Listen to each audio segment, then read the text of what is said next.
రారండో అమ్మమ్మ ఇంటికి మీకు పులిహోర పేస్ట్ 6 నెలలు ఫ్రెష్గా ఉంటుంది. 6 నెలలు ఫ్రెష్గా నిలవ ఉండే పులిహోర పేస్ట్ తయారు చేసి చూపిస్తా. మీకు కొలతలతో సహా చెబుతా. ఇది కేజీ చింతపండు నైట్ చక్కగా చింతపండు కడిగేసి వేడి నీళ్ళు కొంచెం పోసి నానబెట్టాను.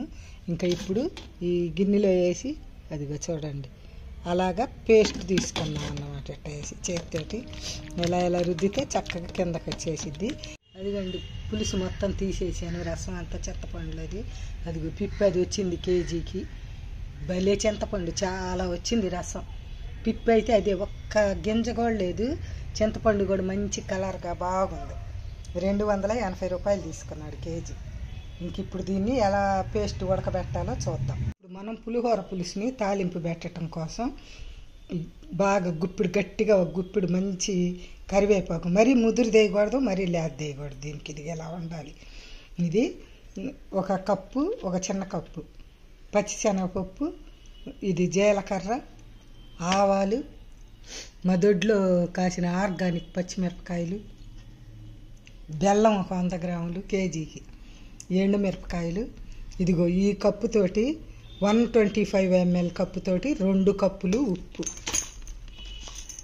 గిద్ద అయితే గిద్దతోటి 2 గిద్దలు, ఆ కప్పు అయినా గిద్ద అయినా ఒకటే కాబట్టి దాంతో అది. ఇప్పుడు దీంతో మనం పులిహోర పేస్ట్ తయారు చేద్దాం రండి. కరెక్ట్గా మంచిగా మీకు 6 నెలలు నిలవ ఉంటుంది, టేస్ట్ చెదరకుండా. ఇప్పుడు పొయ్యి మీద ఒక పాన్ పెట్టాను. దానికి నేను కేజీ చేస్తున్నాను కాబట్టి 1/2 కేజీ ఆయిల్ వేయాలి. నేను మీకు 1/4 కేజీ చింతపండుకి లెక్కలు చెబుతానులే.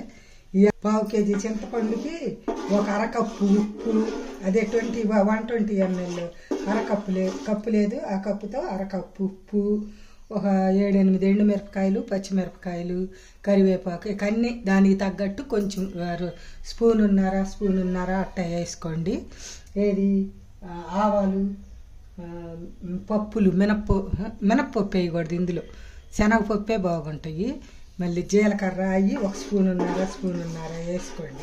ఒక 25 గ్రాములు బెల్లం వేసుకోండి 1/4 కేజీకి. నేను కేజీ చింతపండు చేస్తున్నాను కాబట్టి ఇంత వేసా.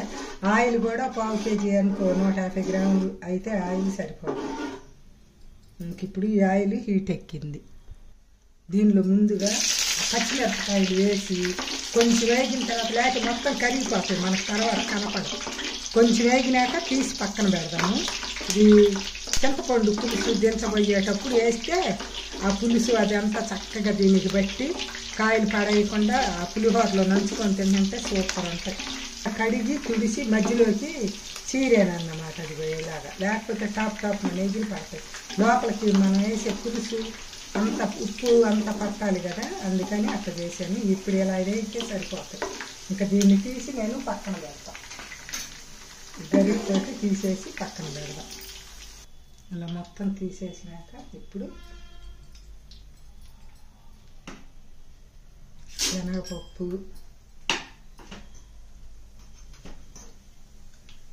ఆవాలు, జీలకర్ర, మిరపకాయలు, ఈ మిరపకాయలు వేసి ఇవి బాగా వేగనిద్దాం. ఇవి బాగా చక్కగా లైట్ కలర్ వచ్చిందాక వేగనిద్దాం. ఇవన్నీ చక్కగా వేగినవి. ఇప్పుడు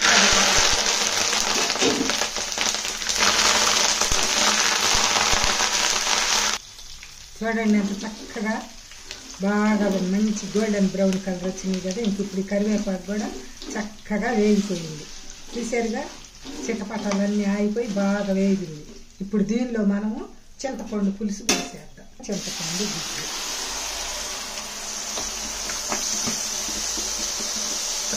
పోసి చక్కగా కలుపు.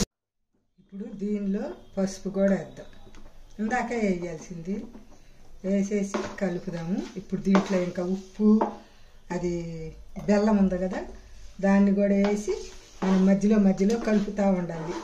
దీనికంటే అంటుకోదు అనుకో, నాన్ స్టిక్లో పెట్టింది, అందుకే దాన్ని మనం ఇప్పుడు ఇది ఈ బెల్లం కూడా వేసేద్దాం. తుంచేద్దాంలే. ఉప్పు పోసేద్దాం. ఈ బెల్లాన్ని కొంచెం కట్ చేసి వేస్తాను. చూడండి, ఉప్పు బెల్లం కూడా వేసాను. ఇంకా దీన్ని వేసి బాగా కలుపుదాం. కలిపితే ఇది చక్కగా ఉడికి ఇంకా చక్కగా తయారయ్యి ఆయిల్ మొత్తం పైకి వచ్చి గుమగుమలాడిపోయే వాసన వస్తూ ఉంటుంది. అప్పుడు దించాలి.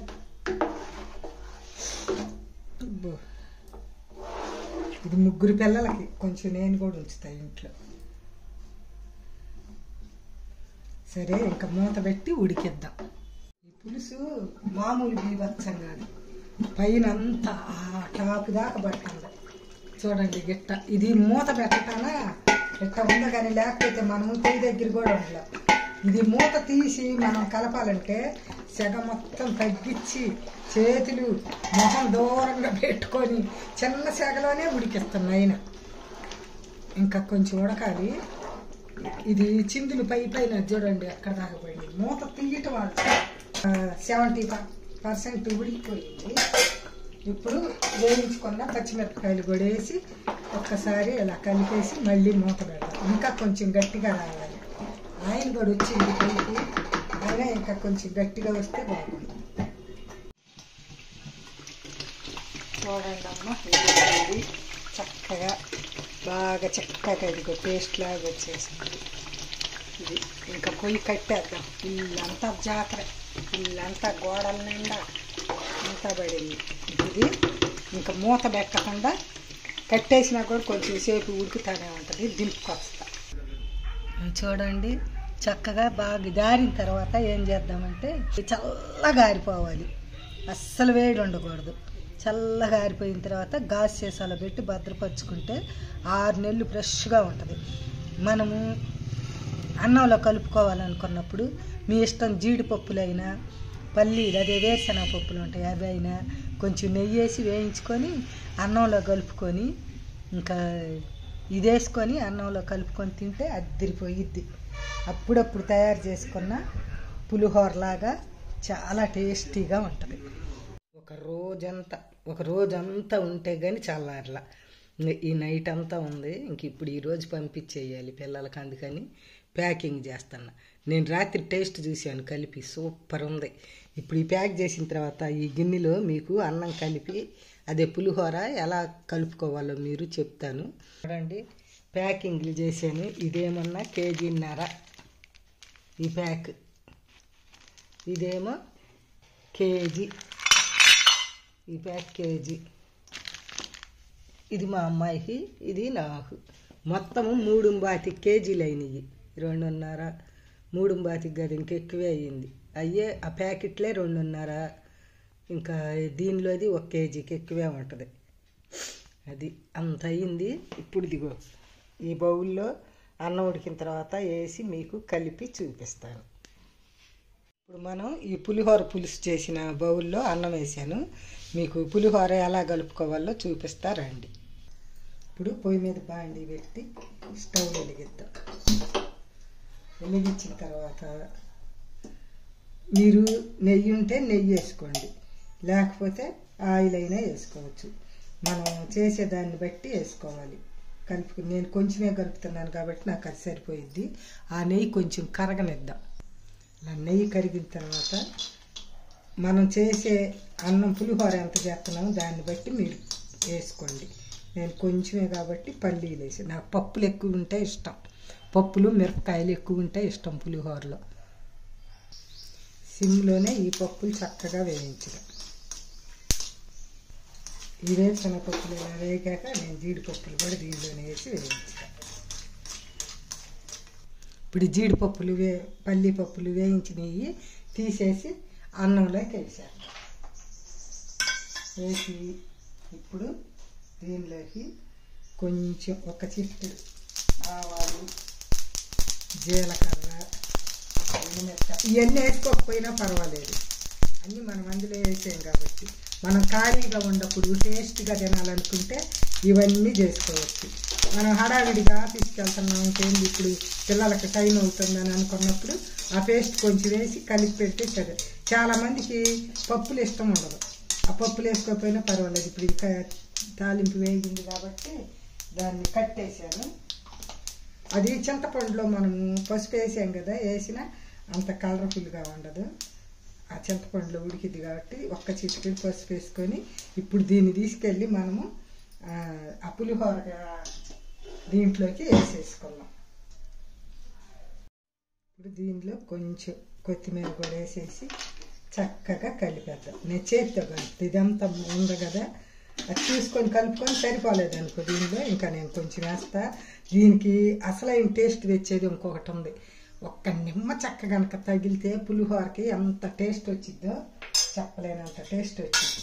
దీన్ని ఇంకా చక్కగా కలిపేద్దాం. సరిపోయిద్ది పులుసు. కలిపేసాను చూడండి ఎంత కలర్ఫుల్గా ఉందో. టేస్ట్ చూద్దాం. అదిరిపోయింది. ఇంకా అసలు నిమ్మ చెక్క కనుక వేసుకుంటే అసలు ఉప్పు కానీ బ్రహ్మాండంగా సరిపోయింది. నిమ్మ చెక్క కనుక వేసుకుంటే ఇంకా అదిరిపోయింది. కొంచెం నిమ్మరసం తగిలితేనే పులిహోరకి అంత టేస్ట్ వచ్చింది. దీన్ని ఇంకా మనం టిఫిన్ బాక్సుల్లో కానీ వేరే బౌల్లోకి తీస్తాలే. చూడండి మన పులిహోర టేస్టీగా కలర్ఫుల్గా ఎలా తయారయ్యిందో. అదిరిపోయింది టేస్ట్ కూడా. కనుక నచ్చితే నిన్నటి నుంచి శ్రమ చేస్తున్నా. మీకు కనుక నచ్చితే ఒక లైక్ చేయండి. మీకు ఎలా ఉందో నాకు కామెంట్లో పెట్టండి. చేసుకొని తిన్నాక పెట్టండి. అదిరిపోయింది అమ్మమ్మ అని మీరే చెప్తారు. సరేనా?